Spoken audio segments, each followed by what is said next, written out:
రాష్ట్రంలో మాల మహాసేన పార్టీ పటిష్టతకు పాటుపడాల్సిన అవసరం ఉందని మాల మహాసేన జాతీయ అధ్యక్షులు రవికుమార్ పిలుపునిచ్చారు. ఏలూరు నగరంలోని లేడీస్ క్లబ్ ఆవరణలో మాల మహాసేన జాతీయ రాష్ట్ర కార్యవర్గ సమావేశం జరిగింది. ఈ సమావేశంలో ముందుగా డాక్టర్ బాబాసాహెబ్ అంబేద్కర్ చిత్రపటానికి పూలమాలలు వేసి ఘనంగా నివాళులర్పించారు. ఈ సమావేశంలో జిల్లాలోనూ రాష్ట్రంలోనూ మాల మహాసేనకు మండల నియోజకవర్గ కమిటీలను ఏర్పాటు చేసేందుకు, అంతేకాకుండా సమావేశం అనంతరం నియామక సర్టిఫికెట్లు అందిస్తున్నట్లు తెలిపారు.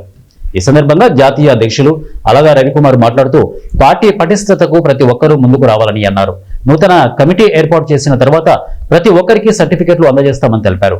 జాతీయ అధ్యక్షులు అలగా రవికుమార్ నాయకత్వంలో పార్టీని ముందుకు తీసుకువెళ్లి భవిష్యత్తులో చట్ట సభల్లో మాలల బాణి వినిపించేందుకు ప్రతి ఒక్కరూ కృషి చేస్తామని పలువురు నాయకులు తెలిపారు. మరి కార్యకర్తల సమావేశాన్ని మరి జాతీయ అధ్యక్షులు అలగా రవికుమార్ గారు ఏర్పాటు చేయడం చాలా సంతోషం. మరి ఇప్పటి వరకు కూడా మరి ఆయన ఆధ్వర్యంలో అనేక కార్యక్రమాలు, విజయవంతమైన కార్యక్రమాలు, ఈ కులం తరపున చాలా పోరాటాలు చేసి మరి కులానికి చాలా అండదండలుగా ఉంటున్నట్టు మరి అలగా రవికుమార్ గారు మరి ఈ సమావేశం ఏర్పాటు చాలా సంతోషిస్తున్నాము.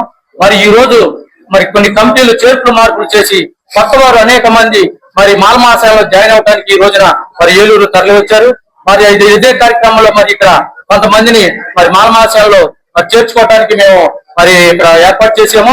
మరి ఈ రోజు ఆయన ఆధ్వర్యంలో మాల మహాసేనలో జాయిన్ అయ్యి మరి ఆయన ద్వారా ఆ సర్టిఫికేట్ పొంది మరి ఈ రోజున మరి ఈ మాల మహాసేనలో మేము పనిచేయాలి తప్పనిసరిగా అన్న చాలా కార్యక్రమాలు చాలా బాగా చేస్తున్నారు కనుక ఇలాంటి కమిటీలో మేము ఉంటే గనక, ఇలాంటి సంస్థలు మేము ఉంటే గనక మాకు పేరు కీర్తులు వస్తాయని మరి భావించి పిలవకుండానే చాలా మంది ఈ రోజున ఇక్కడికి రావడం జరిగింది. అందు సందర్భంగా వచ్చిన వారందరికీ కూడా మేము కృతజ్ఞత తెలియజేస్తూ మరి అలగా రవికుమార్ గారి నాయకత్వంలో మరింత ముందుకి మాల మహాసేన తీసుకువెళ్లి ఆయనకి అండదండలుగా ఆయన వెనక మేము ఉండి ఆయన ముందు నడిపించి ఆయన ఇంకా మరి ఈ రాష్ట్ర స్థాయిలో మరి జాతీయ స్థాయిలో ఇంకా గొప్ప నాయకుడిగా ఎదగాలని మేము ఆకాంక్షిస్తూ మరి ఈ కార్యకర్తలు అందరూ తెలుగు రాష్ట్రాలతో పాటు కర్ణాటక రాష్ట్రం, తమిళనాడు రాష్ట్రంలో కూడా మాల మహాసేనకి భయంకరమైన కమిటీలు ఉన్నాయి. ఎన్నో విజయాలు సాధించినటువంటి చరిత్ర, ఘన చరిత్ర మాల మహాసేనకు ఉంది. ఎంతమంది యొక్క సోదరుల యొక్క కష్టాల్లో షేర్ చేసినటువంటి చరిత్ర మాల మహాసేనకు ఉంది. జాతిని చైతన్యపరచడంలో, జాతిని సమైక్యపరచడంలో మాల మహాసేన క్రియాశీలక పాత్ర పోషించింది. అయితే ఈ రోజు ఇంకా ఉత్సాహంగా పనిచేసేటువంటి కొంతమంది వ్యక్తుల్ని, యువకుల్ని కూడా మన సంస్థలో చేర్చుకుని వాళ్ళకి కొన్ని పదవులు ఇచ్చి ఇంకా ఈ రోజు ఈ పరిస్థితుల్లో ఉన్నటువంటి పరిస్థితులను మనం చూస్తున్నాం. దళితుల మీద ఎక్కడ చూసినా మాలల మీద, దళితుల మీద దాడులు జరుగుతున్నాయి, ఆర్థిక దోపిడీలు జరుగుతున్నాయి.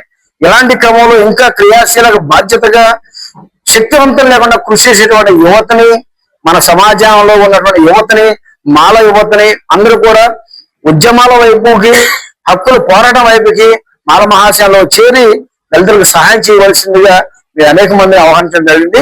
దానిలో భాగంగా ఈరోజు కార్యక్రమాలు పెద్ద ఎత్తున కార్యకర్తలు, నాయకులు రావడం, ఈ రోజు కొత్త కమిటీ